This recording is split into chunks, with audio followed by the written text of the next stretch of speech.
there has to be some common sense. Yes, sir. They have a car stop in 10th and Ranch Michael by there. We still don't know who pulled the trigger.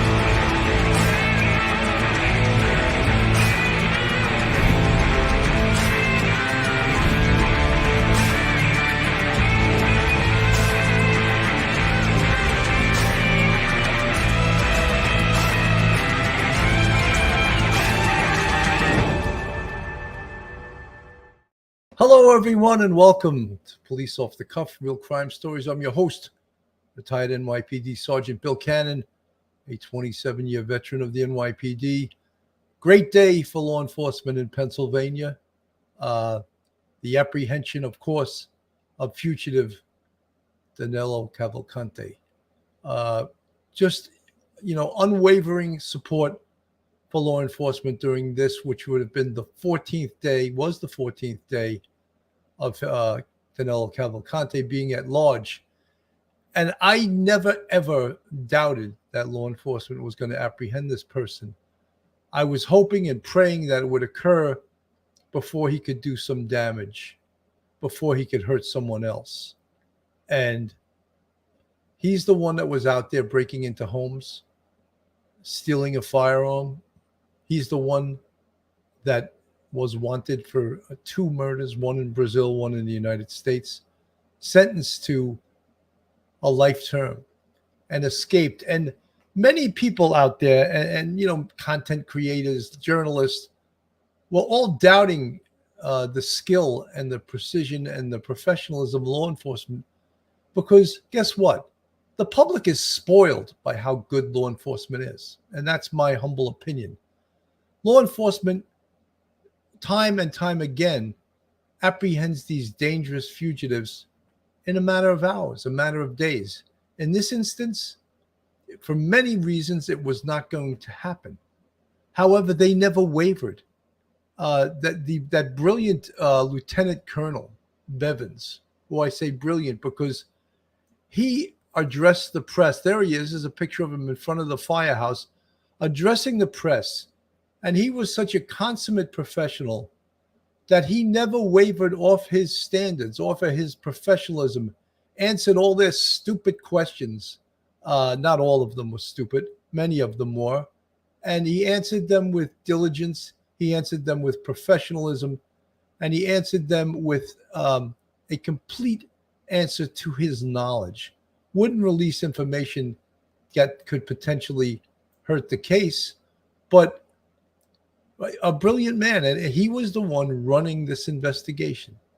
And when we think of how many different law enforcement agencies were involved in this case, and there has to be a central location, a central command.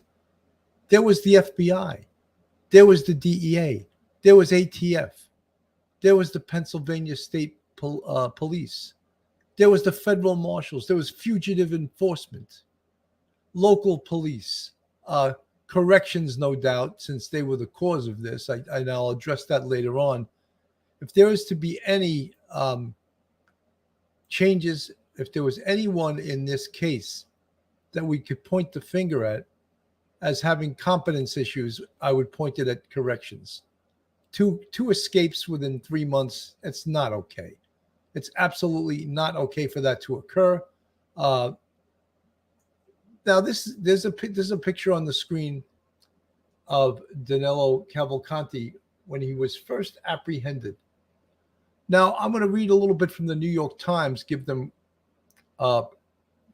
credit for this. After nearly 2 weeks of combing the cornfields and dense woods of Chester County, PA, with hundreds of law enforcement officers and a battery of drones, dogs, and helicopters, the capture itself took about 5 minutes.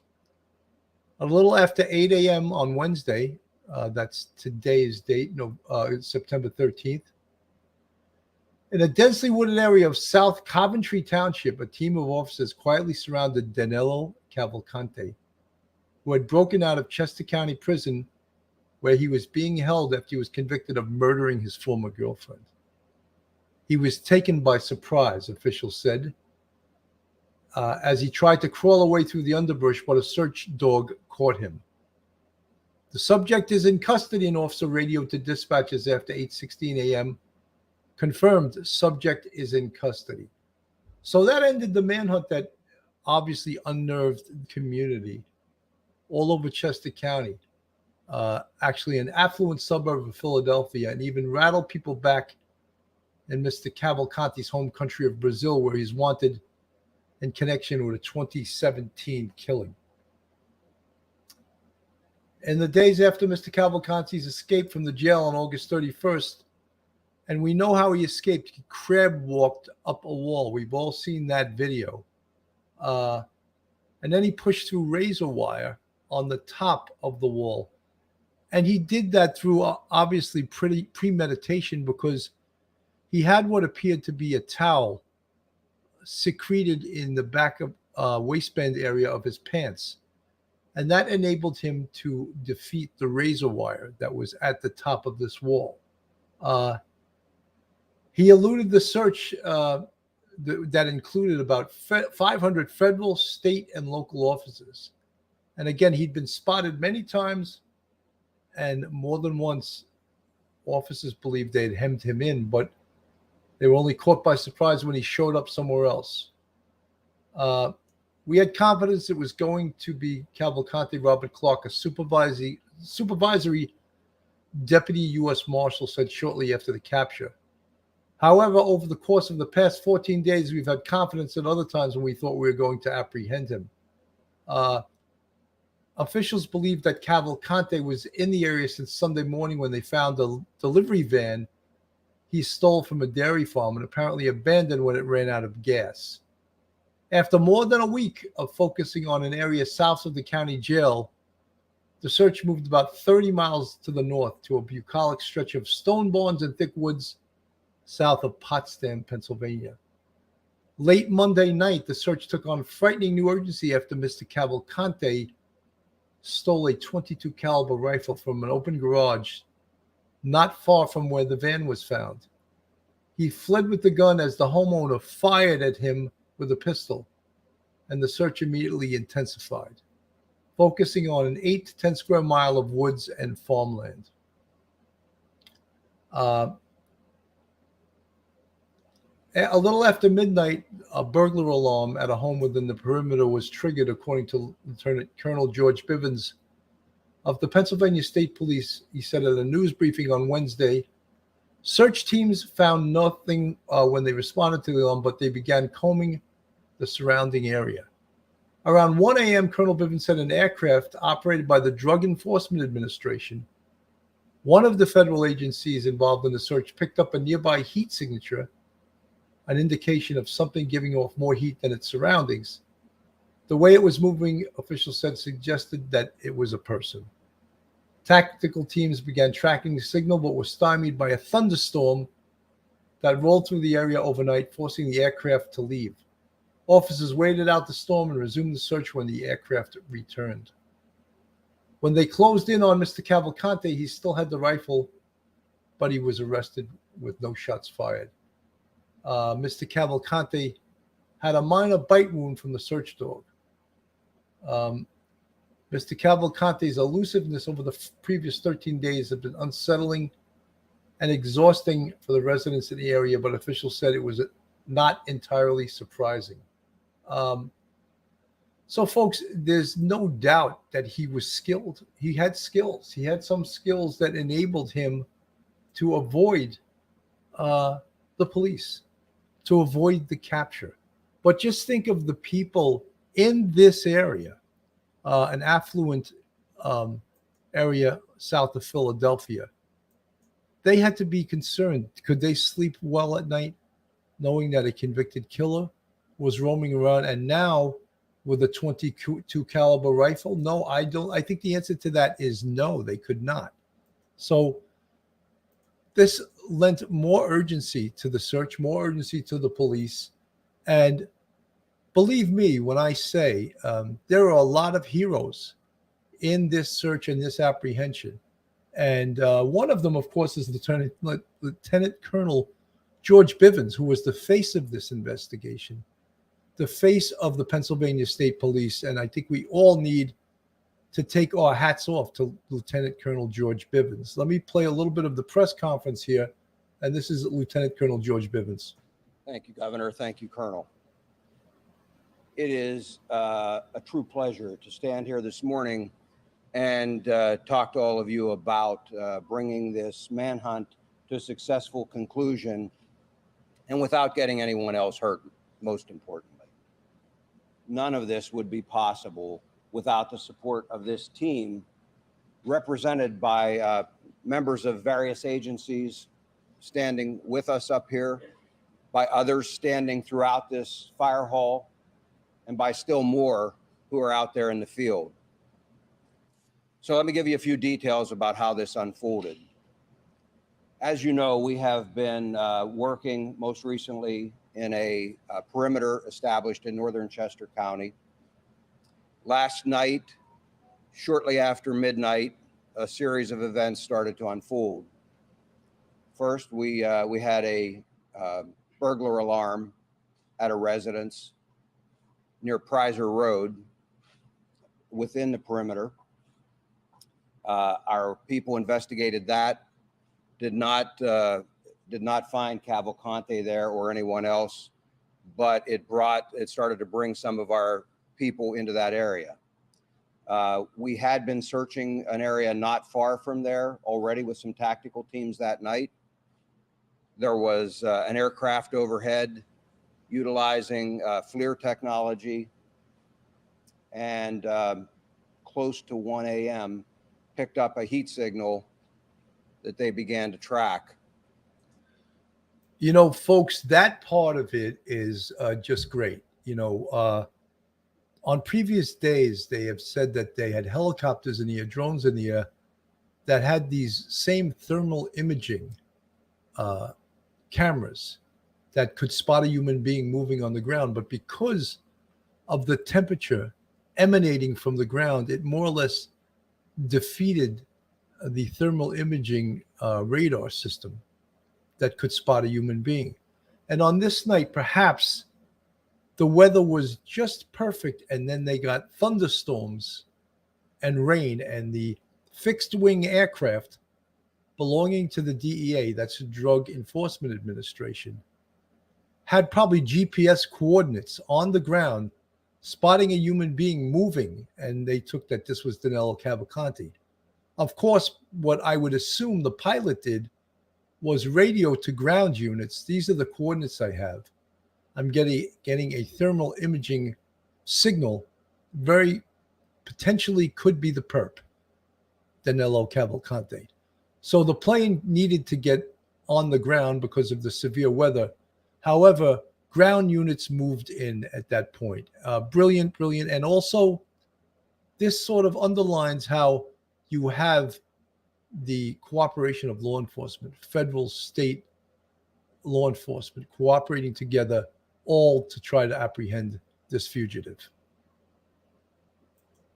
It was west of PA 100 and north of Prizer Road. Tactical teams began to converge on that location where the heat source was moving. Unfortunately, we had a weather system that also came in, and we had lightning that was flashing all around, and it caused the aircraft to have to depart the area. Tactical teams made a decision to secure that area, that smaller area, as best they could, and hold it through the storm and until we could bring additional resources in and bring aircraft back overhead. You know, folks, throughout this investigation, Colonel George Bivens has been solid, resolute, unwavering, using law enforcement lingo like perimeters, you know, tactical teams, surrounding the areas. And even when the doubters from the community, the doubters from the press, the doubters that are YouTube content creators that have never strapped a gun onto their leg or walked into the woods trying to apprehend a fugitive. And this whole time, when I watched this consummate professional, Lieutenant Colonel George Bivens, I took great pride in the law enforcement profession to see such an outstanding professional, unwavering, even in the the assaultive nature of some of the questions. And I'm sure he's used to that. He's a career Pennsylvania State Trooper. And I just wanted to bring that to everyone's attention.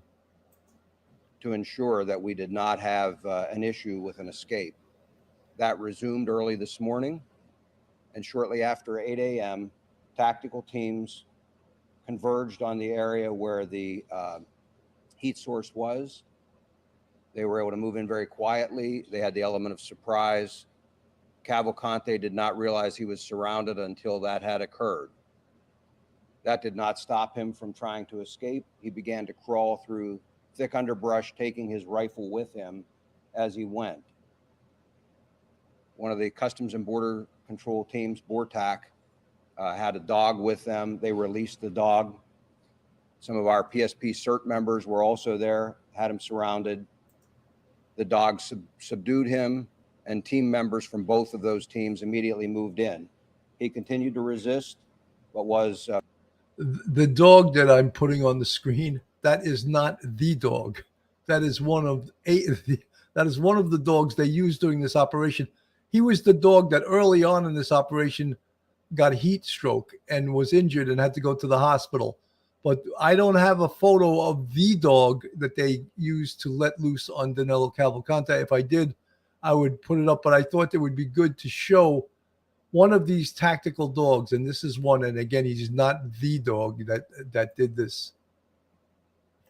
Forcibly taken into custody. No one was injured as a result of that. Excuse me.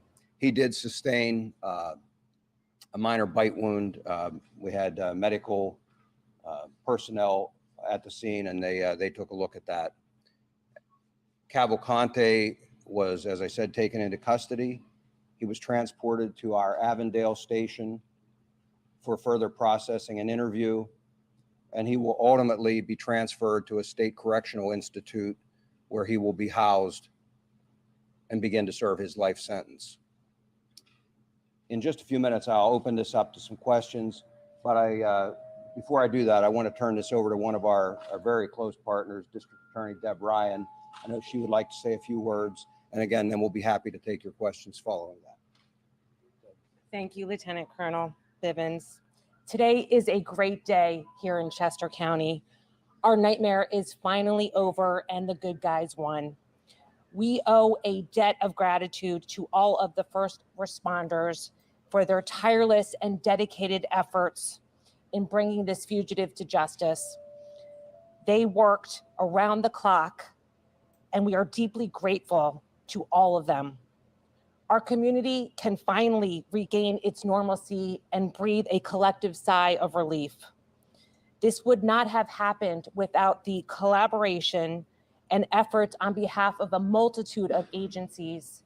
I need to thank the Governor, Colonel Paris, Lieutenant Colonel Bivens for his unflappable and dedicated leadership, the U.S. Marshals, the Chester County Detectives, the FBI, U.S. Customs and Border Patrol, the Department of Emergency Services, the Sheriff's Department, and every single person who went out into the field in the most horrendous conditions. We had weather problems, we had terrain problems, and a ton of obstacles that prevented our capture from occurring as expediently as we wanted. We have the best people in the business, and we never lost faith that this capture would occur. We knew that it was just a matter of time. The scope of this manhunt was extremely impressive.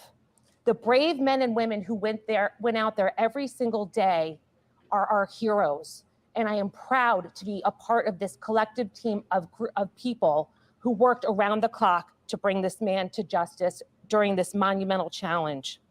They utilized every piece of advanced technology, dogs, drones, helicopters, every asset available was put out for this capture.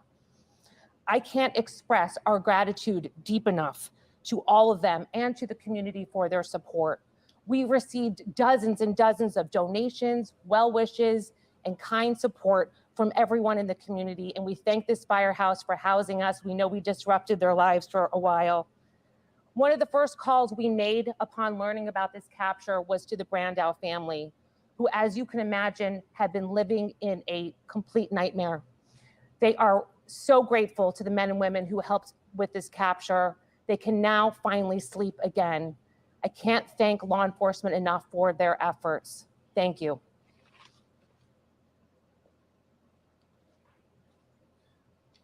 Okay, with that, we will be happy to take your.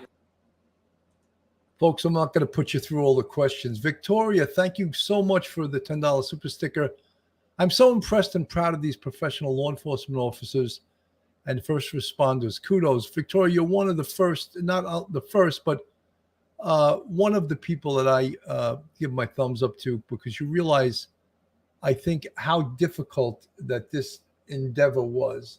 It was nothing easy about this. And I think that because of how good law enforcement is in most cities, not all of the country, most cities, most major cities in this country, that the public gets spoiled. I really believe that. They think that, oh, the police will catch him tomorrow. They'll do this, they'll do that. But guess what? It's not always that easy.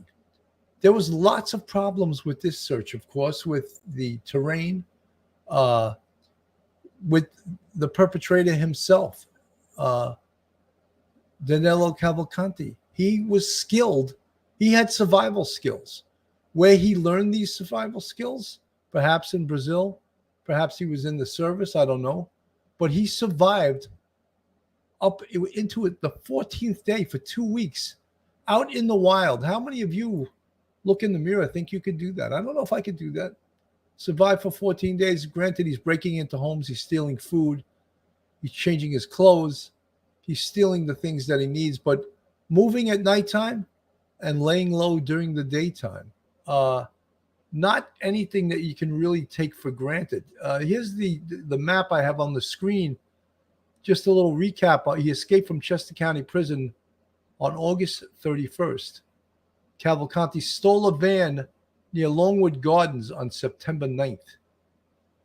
He was spotted several times in Phoenixville later on September 9th. The van was abandoned near East Nantmeal on the 10th of September. Police moved focus of search to South Coventry on the 12th of September. And on the 13th, he was found in the South Coventry area, again on September 13th. So quite an area that this whole search entailed. Sort of an amazing area that he traversed, that he was able to avoid detection during all that time. And again, no, I'm not taking my hat off to him because he's a bad guy, but he was able to survive being chased by 500 lawmen. And that is notable. And he went in around 8 o'clock this morning. That's when they found Danelo Cavalcante by a wood pile. He was hiding. He didn't realize he had been surrounded. He was, they caught him by surprise. He still tried to crawl away through the underbrush while holding his rifle that he had stolen just a couple of days ago. And that's when they had Border Patrol there. They were helping out with this. They released a canine.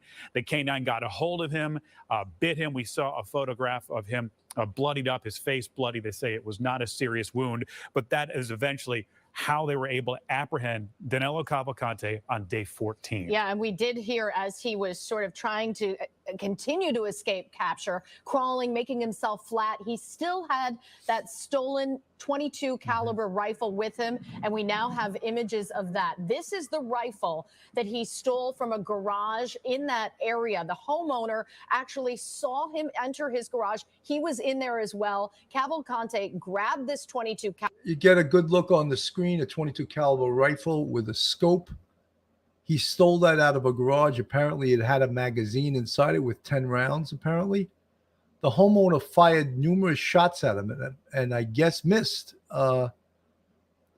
because they didn't find any blood on the scene. And now that they have him apprehended, he doesn't have any holes in him other than the hole in his head from the dog chewing on his head. But the homeowner who fired shots at him, it didn't hit him. Caliber rifle that was equipped with a scope and a flashlight. This is what he was armed with. This sort of upped the ante for law enforcement, changed the trajectory of this search here once they knew he was armed. It's not the most powerful weapon, but it is a weapon, and it can kill. So they were particularly worried once he had that weapon in hand, and that homeowner grabbed his own pistol, fired at Cavalcante, but there was never any indication that he was wounded. Right. I was always hoping through this that a Second Amendment advocate would shoot and kill this guy, because obviously this is Pennsylvania's gun country. If you don't know, it's big time hunting country. And I was sort of hoping before he hurts someone else that a homeowner or someone running into him would take care of business, and that's one of the things I was hoping for. And it didn't happen. But, folks, I want to show you, put something up on the screen. And this is what all of the people, not all, but many of the people from the press are upset over. This is the group photo that law enforcement took with Danelo Cavalcante, and how this became such an ire of certain journalists. And it's even listed in a lot of stories. Oh, is anyone out there upset over this? I think it's fantastic. I hope every single one of those officers in the picture has it blown up and put on a wall of his trophy room. They should send a copy to the New York Times and some of these other papers that find this offensive. This is law enforcement.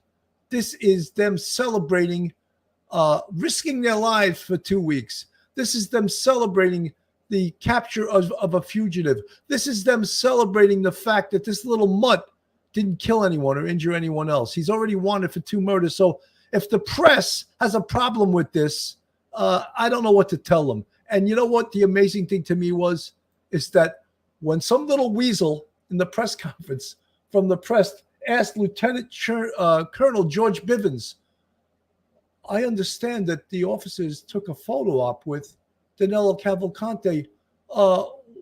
I'm sort of, I don't want to exactly quote him, but he was bringing it up that he was somehow making this an issue and that he was offended by it. And Lieutenant Colonel George Bivens said, you know something? These guys are professionals. They've risked their lives for 2 weeks. He goes, I don't have any problem with that. When he said that, I was like, he went up. He already had a lot of points in my book. But when he said that, I was like, this guy's a stand-up guy. This is the boss that you'll knock a door down for. You'll go through the door first with him. And he's that kind of guy that's going to stand up for you if there's any problems. And just when he said that, I was like, that's a boss. And anyone out there that's listening, that's in law enforcement, knows what I'm talking about. You want a boss that you'll walk into the pillars of hell with. And he has to engender that level of confidence. Jim Serhant, those who are critical of the law enforcement's efforts, probably couldn't find a rubber band in their junk drawer, let alone someone who doesn't want to be caught in the vast open space of outdoors. Jim Serhant well said. I usually say they couldn't find a bad guy in a state prison with the help of a warden. That's my standard thing I say to people like that. They brought him out in his hospital gown and barefoot onto his forever home. They wouldn't tell you the state prison that he was going to. They were keeping that confidential. Just know that the new state prison that he's going to get a private room that he's going to be in for 23 out of 24 hours a day for the rest of his miserable little life. The 5 foot 220-pound life. He's going to be there forever. And that's why he definitely did not want to get caught, because he knows what is awaiting him. State prison, single room occupancy. Killer. Good afternoon, Joe. Jim, good afternoon to you. The beginning of the end for Danelo Cavalcante, and his run from the law came with a thermal imaging sensor on aircraft high above Prizer Road, just west of Route 100. It was 1 o'clock in the morning, and it sensed heat on the ground below. Aircraft stayed in the area for as long as it could until a lightning storm force them to land. At this point, tactical units and specialized forces were flooding the woods down on the ground. Very quietly, state police say Cavalcante had become surrounded. By 8 a.m., law enforcement teams continued to move in closer, and with an element of surprise, they were on him as he tried to get away. He had that stolen rifle in his possession, attempting to flee. His freedom now would be short-lived. A canine unit was released. This all happening in the span of 5 minutes. The dog subdued him, biting Cavalcante once on the scalp. He was forcibly taken into custody, according to investigators. That was the end of his 14-day escape from justice, one that District Attorney Deb Ryan said was full of weather and terrain problems. Prosecutors say, notwithstanding possible court appearances, Cavalcante will be committed to a state corrections institution to start serving his life sentence for the first-degree murder of his former girlfriend. I chatted with Governor Josh Shapiro a short time ago. You have to be relieved. This is a huge, dramatic turn of events. I'm relieved. I'm extremely proud of the Pennsylvania State Police and law enforcement from the federal, state, and local level. I'm grateful to the public for their vigilance, and I thank God that no one was injured in this capture. There was a sense yesterday that stay the course, stay calm, keep going. Look, we stayed calm. We had a mission. Law enforcement did its job. I hope the public got the chance to see just the extraordinary effort that more than 500 law enforcement professionals put out there, all the assets that we were able to commit to this effort. I hope taxpayers take pride in this. Over the course of this exhaustive search, we heard state police repeatedly warn people, do not lend assistance to Danelo Cavalcante. At this news conference this morning, we learned that Cavalcante's own sister was attempting to help him. She is now facing deportation hearings. There were some other people that state police say were considering lending him assistance. State police say they were able to convince them to do so otherwise. It is unclear if Danelo Cavalcante has an attorney. Prosecutors did hint at the fact there could be court proceedings coming up to deal with the whole element of escape. Of course, we will stay on top of that. Lots of development here. It really is anticlimactic at this point. The wind down in effect at this fire department that was transformed into a command and nerve center, one this part of Chester County really has never seen in the pursuit, the manhunt for a dangerous killer. It is now all over. We're live in Unionville. This is Joe Holden for CBS News Philadelphia. Joe, I have to ask, this search was really personal, it seems, for a lot of the law enforcement officers out there. Jim, it was indeed. In fact, when we spoke to Deb Ryan just on the side, away from that huge news conference, remember, a lot of national media here. We're the local guys, and we wanted to ask Deb Ryan how this affected her personally. What did she hear? How did she learn about this? She says she was home, she breathed a sigh of relief, and the perimeter was mere miles from where she lives. Some of her friends and family were in the search perimeter for the man she personally convicted of first-degree murder. It really does not get any more personal than for the chief law enforcement of Chester County to be within miles of a search zone for a man she helped put behind bars for the rest of his life. Jim. So, folks, it's always, I think that during this whole thing, law enforcement was cool, calm, and collective. The people that weren't cool, calm, and collective was the press. They were the ones, I love to say they're shit stirrers, They tried to fluster Colonel George Bivens. He was cool as a cucumber. They cool, calm, and collective. So, when they start talking about, law enforcement, no, it wasn't them, it was you trying to create a story the way you always do, Look, do these guys look nervous? Do they look nervous? Look at these guys. Would you want them looking for you? I don't think so. And they're right there, Lieutenant Colonel George Bivens on the screen. Just amazing, right here. Someone in the chat said they should make thousands of copies of this and sell it to raise money for some police cause, some cop hurt in the line of duty or something like that, because it's a fantastic picture. I'd order a copy of it. I think it's great. And the fact that the press is trying to stir bullshit over it is amazing to me. Folks, this is Police Off the Cuff Real Crime Stories. If you like real crime, true crime from a police perspective, then you're in the right location. We give it to you the way the police give it to you. Straight up, cool, calm, and collective with a little New Yorkisms in our lingo. But folks, if you're not subscribed to us, go on our YouTube, hit that subscribe button, give us a thumbs up, and ring that bell. If you want to contribute to us financially, we have a Patreon with 3 different levels, and we also have a YouTube channel memberships with 5 different levels. And you see the folks in the green font. They're part of our YouTube family, our friends, and you can join us if you would like our YouTube channel memberships by just going on a YouTube and joining up. So was this tense though for this area of Pennsylvania? You bet. People wondering, this whole location here, and I think I may even have a color map somewhere.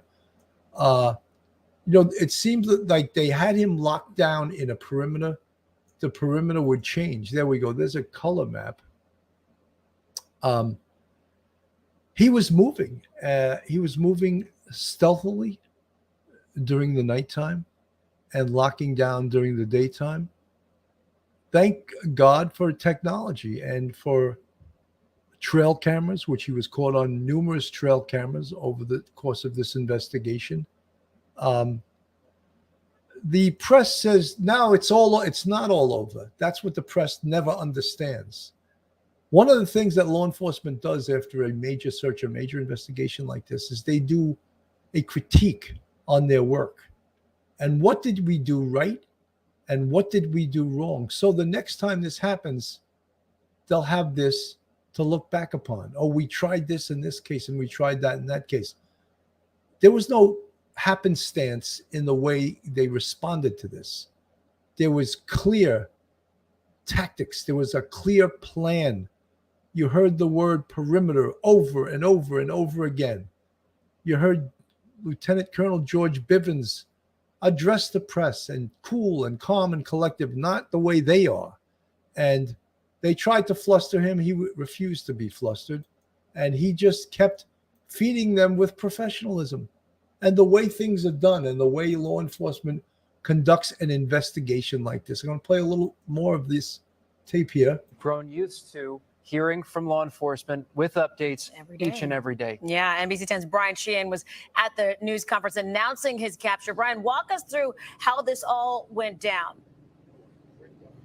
Well, Keith and Aaron, I am joined by someone we are now very familiar with, Lieutenant Colonel George Bivens, who really has been the face of this nearly 2-week-long manhunt. We have heard from him multiple times, Colonel, over the past 2 weeks. You've been the face of this, but there have been hundreds of members of law enforcement from across the state and beyond who have assisted and ultimately brought Danelo Cavalcante into custody. How are you feeling this morning? Well, certainly I feel a sense of relief. We didn't get anyone in the public hurt, and we didn't get any law enforcement hurt, and that's huge.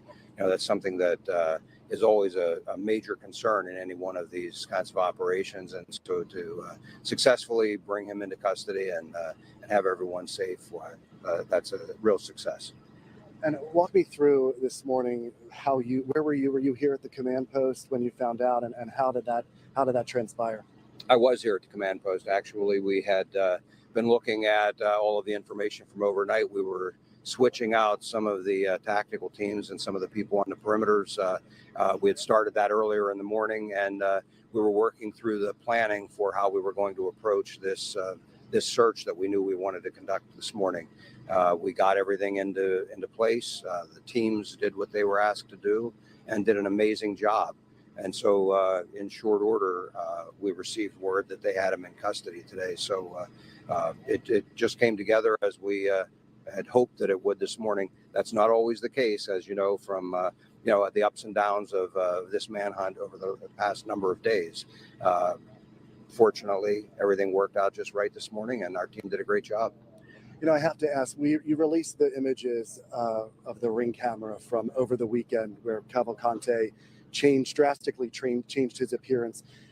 you're looking at the pictures this morning, pictures now that we have seen so many times of him after his capture, and he looks different than he did the other night. Yes. Are you still confident that those images that were captured on the ring video were in fact Danelo Cavalcante, and were there any, may he have changed his appearance or been in a disguise?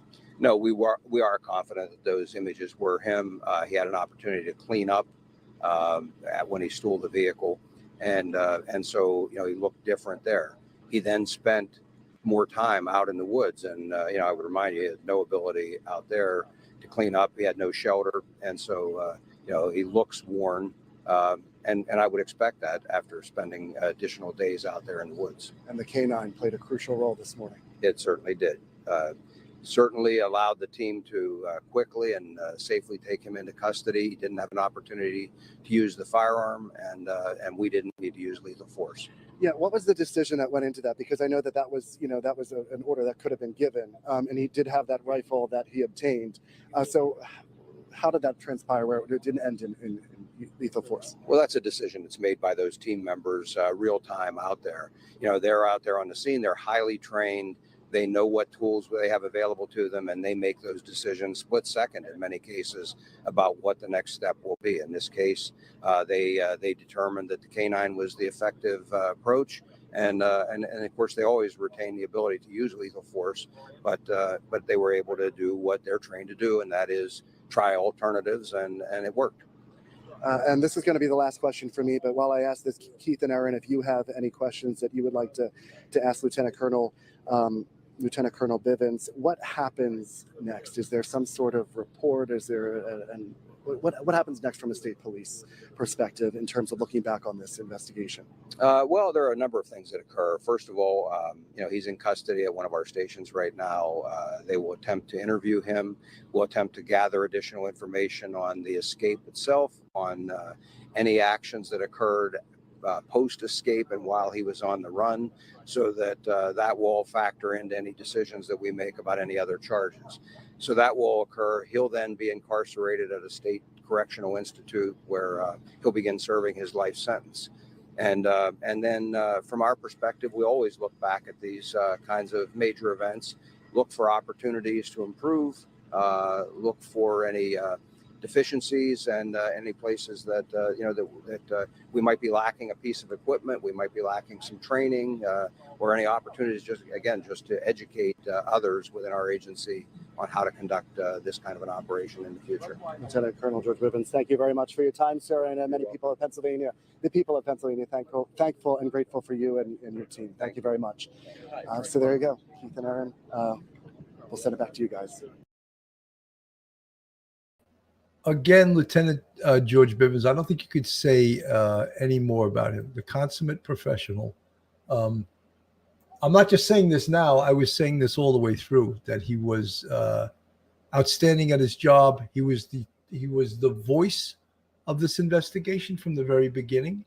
And I stated through this, and many people, I watched other YouTube channels, many people with no law enforcement experience were criticizing the hell out of the police and what's going wrong. They just don't know. They don't know what they're talking about. And again, I'm not gloating over my experience, but yeah.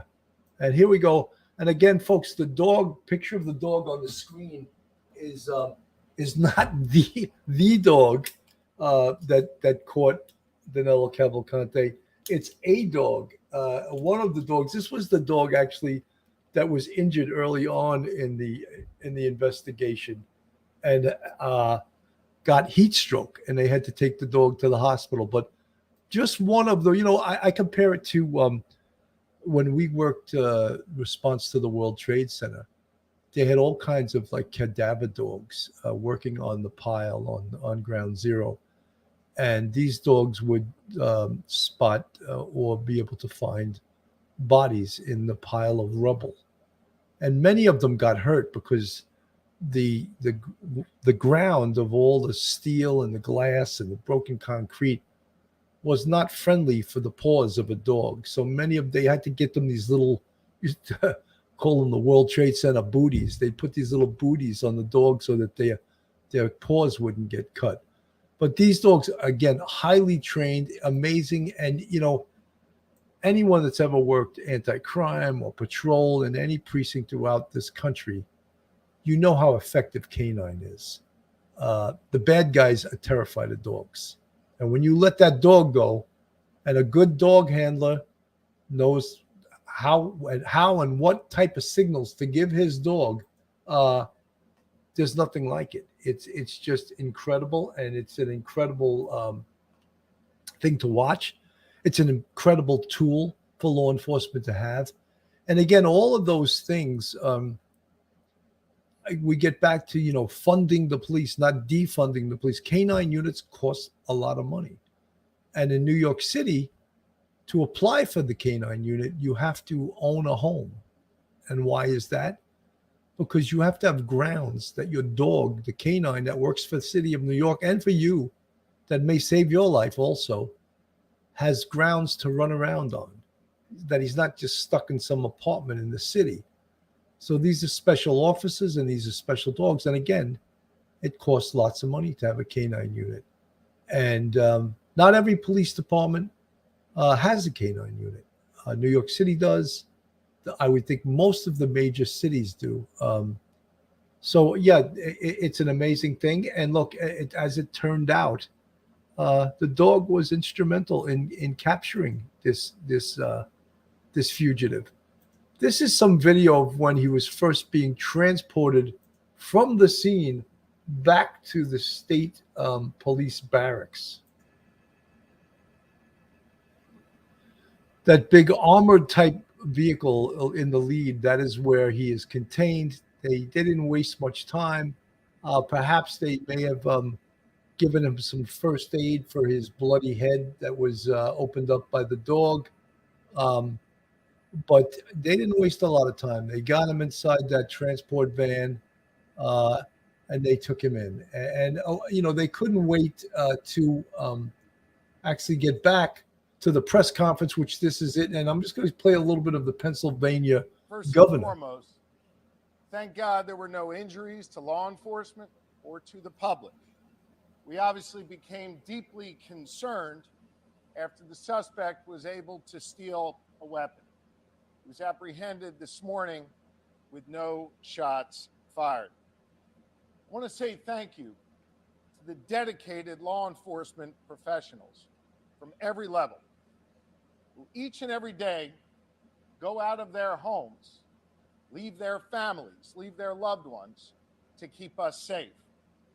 The public over the last 13 days has had a chance to see what excellence in law enforcement means, what true dedicated professionalism is all about. I couldn't be more proud to be standing up here today with these professionals from every level. And while they did extraordinary work, we had a tremendous assist from the public here in Chester County. I want to say thank you to the public for their vigilance. Thank you for the constructive tips that they shared. Thank you for remaining on guard. We recognize this has been a concerning and trying time for each and every one of you in the region. We want to thank you for your support of law enforcement and for your support of this effort that led to this capture today. I hope the good people of Pennsylvania, and indeed the folks all across this nation, got a chance to see how government is supposed to work, how law enforcement is supposed to work, where we all come together, where we focus on the mission. And while the women and men up here behind me may wear different uniforms and different badges, we were here with common purpose, and that was to apprehend this suspect and keep people safe. Leading this effort has been the Pennsylvania State Police. And I know I'm going to get booed by some of the folks behind me for saying this. I believe they are the finest law enforcement agency in the United States of America. And I could not be more proud to be the governor of this Commonwealth and to have the chance to serve in public service alongside these great leaders in the Pennsylvania State Police.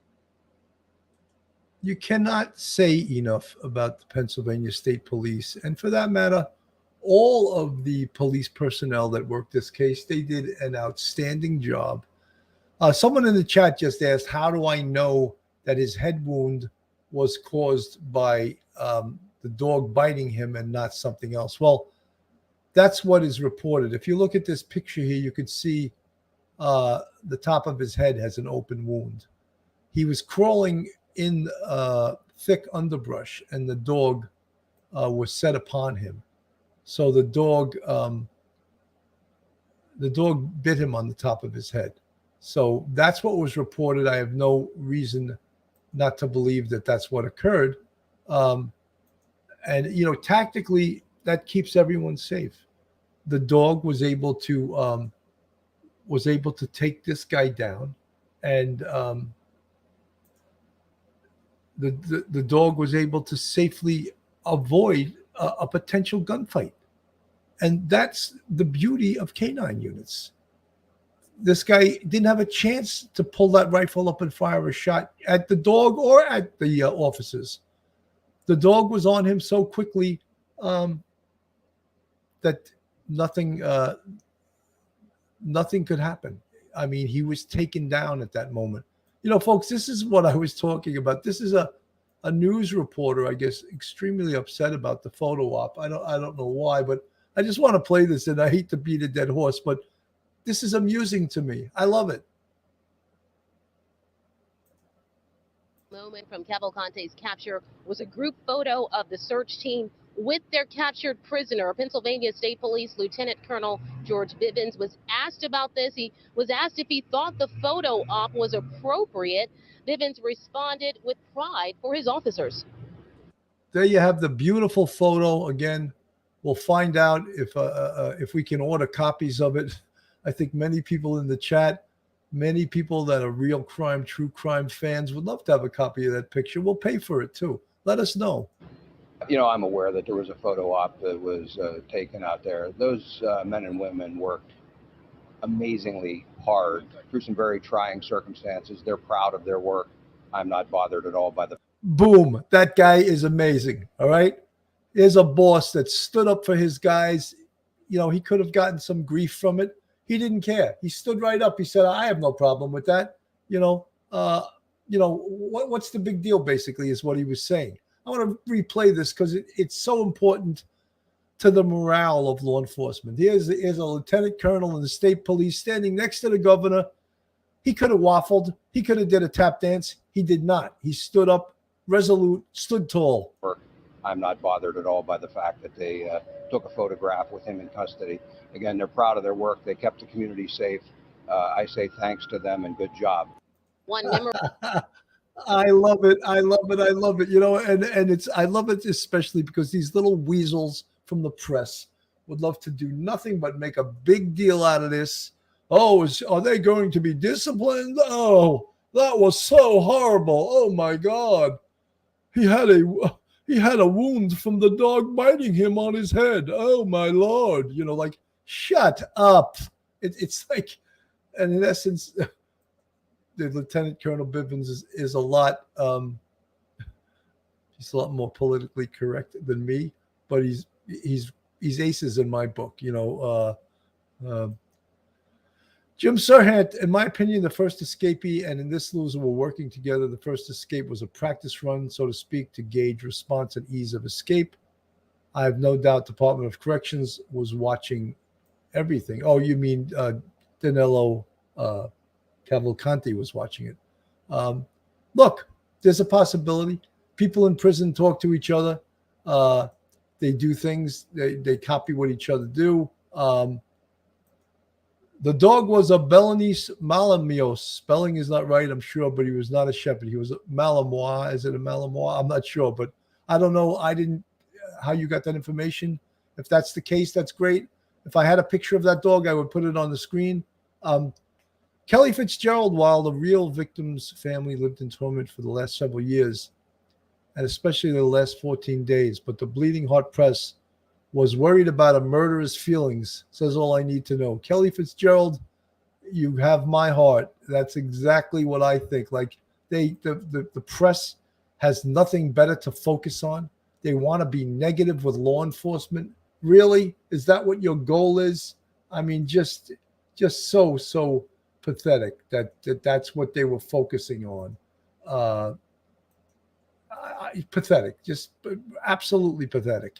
And but they were shut down. Now they can't really go with that narrative anymore because they were backed up by their boss. The boss said, "Cool, get me a copy of that picture." You know, I mean, I wouldn't doubt if he puts it on his wall. Danelo Cavalcante was surrounded by dozens of law enforcement officials. This was around 8 o'clock this morning.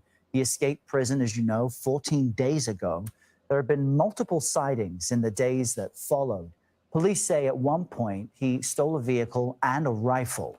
But after 2 long weeks, those involved in this manhunt say they're relieved that he's now finally in custody. Tactical teams converged on the area where the heat source was. They were able to move in very quietly. They had the element of surprise. Cavalcante did not realize he was surrounded until that had occurred. For more, let's bring in Pat Milton on the left of your screen. She's a senior producer for the CBS News Investigative Unit, and Eric Miller on the right, a former FBI supervisory special agent. This is a major case that has gripped people in this region of the country and really the whole country for 2 weeks now. Let's unpack how we got here. Pat, take us inside just the final hours of the manhunt. We heard there a reference to a heat source. So what led to this final capture of Cavalcante? Yes, Errol, it was very dramatic indeed, and we've been following this for 14 days. A DEA aircraft went overhead and found a heat source, a heat signature. And what caused that aircraft to go up is that a burglar alarm at a residence within the perimeter of where the law enforcement were searching went off around midnight. 1 o'clock, the aircraft was up in the air, identified a heat signature, meaning that there was a person, an animal that was in the area. So they immediately descended on the area, many law enforcement in camouflage. And what happened is a thunderstorm came into the area, lightning, forcing the aircraft to go down. But the law enforcement surrounded where the heat source had generated. Before, they had found deer and bear in the area, so they weren't sure, but they did surround him. It was an element, as you say, of surprise. At daybreak, around shortly before 8 a.m., he was either sleeping or laying on the ground with his rifle. He noticed that law enforcement was around him and started to crawl out of the area. And the police gave the command for their dog to chase, grab, and hold, which is what they do. And the dog was able to grab him by the scalp and held him for law enforcement to come. There were no shots fired, no injuries, and he was taken into custody. And so, Eric, on one hand, you'll have all of law enforcement celebrating, right, the peaceful capture of this convicted murderer after 2 full weeks. But on the other hand, it has been 2 full weeks. You had residents in the area, some of them suggesting they're going to take matters into their own hands if this man isn't captured. Just from your point of view, evaluate the overall law enforcement response that we've all witnessed. Well, Errol, it was a multi-organizational agency project, and they did a fantastic job, really, given the terrain, given the size of the search area, obviously utilizing all the tools in their toolbox, from canine units to aerial units. You know, folks, I want everyone to know that every single person that was queried from law enforcement, former law enforcement, retired FBI, retired whatever they were from, talking heads, all reiterated what a fantastic job law enforcement did and was doing during this. The only people that said they weren't was the press. The press! So I just want to bring that up. I don't want to get too upset, but I just want you to recognize that. The press is the only people that questioned it. Units to obviously officers and agents on the ground. So that takes an enormous amount of coordination. They stand up a command post. That's the facilitate the communication, and then from there, the intelligence and the tips come in, and then those are then put back out to the officers and agents on the ground. So all in all, it was obviously a peaceful ending to a very well orchestrated search. Considering it has been 2 weeks, though, how surprised are you that this convicted murderer, who was reported to have a weapon, was taken into custody with, I understand, without a shot being fired, without a fatality? Well, obviously, it was very, it was a great ending. And does that surprise you, I wonder? Yeah, and a little bit. One aspect, though, that we don't know is whether he actually had ammunition for that rifle. He had a propensity to violence. So I'm a little surprised that he didn't use it. But the fact that they were able to sneak up on him and actually surprise him, the element of surprise may have played a factor as well. Yeah, Pat mentioned that. That also jumped out to me. Pat, considering he escaped from a facility exactly or in a similar fashion to how someone else escaped from that same prison apparently just weeks ago, right? This bizarre crab walk up a wall and pushing himself through barbed wire. Where do we go from here? Does he go back to the same facility? Or would he have additional protection? Or not protection, yeah, but, very good question, manpower because around I know your question is really what I'm sure the community who've been terrified over the last 2 weeks are asking. No, he will be going to a state prison, which will be more secure. He was taken into custody, and immediately they cut off his clothes. They wanted to identify that it was actually him. He had an identifiable tattoo on his back, a very large tattoo. They also wanted to search to see whether he had any other weapons on him or a knife. And also what law enforcement have told us is that sometimes, they hide on their body a key or something that will get them out of the handcuffs again. But the law enforcement, they were not taking any chances. They cut off all his clothes. They took him for processing, where he will be again fingerprinted and processed. I don't know if he's going to have additional charges against him, which the district attorney will have to determine. It'll be up to him whether he wants to speak to law enforcement. I'm sure they're very eager to ask him, how did you do this? Did we ever come close to you?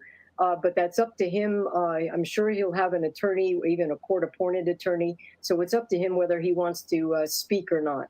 We know that he was evading capture because of the very heavy brush. Law enforcement had to hack their way through the brush. He was following creeks and following in utility lines because it was easier to walk along those lines. And they caught him, and as Eric said, they caught him by surprise, and that was the major factor here. Yeah, massive sigh of relief there in Pennsylvania. Eric Miller, Pat.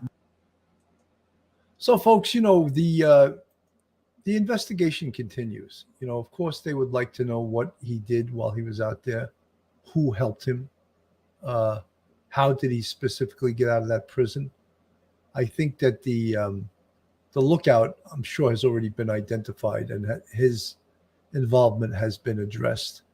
But again, law enforcement has to do the investigative side of this case, and that'll take a little bit. But he's not going back to the same prison. He's going to go to a state prison. He's going to be in solitary confinement. And he'll probably serve his life sentence, in the strictest and harshest environment, because he is an escape risk. So I don't know. I don't have any problem with that. I mean, I know there's probably others that do. There's people out there that would want him bailed, Folks, if you're looking for a great attorney in the New York City metropolitan area, then Joe Murray is your man. Joe Murray is a retired member of the service, a retired police officer, and a fantastic defense attorney.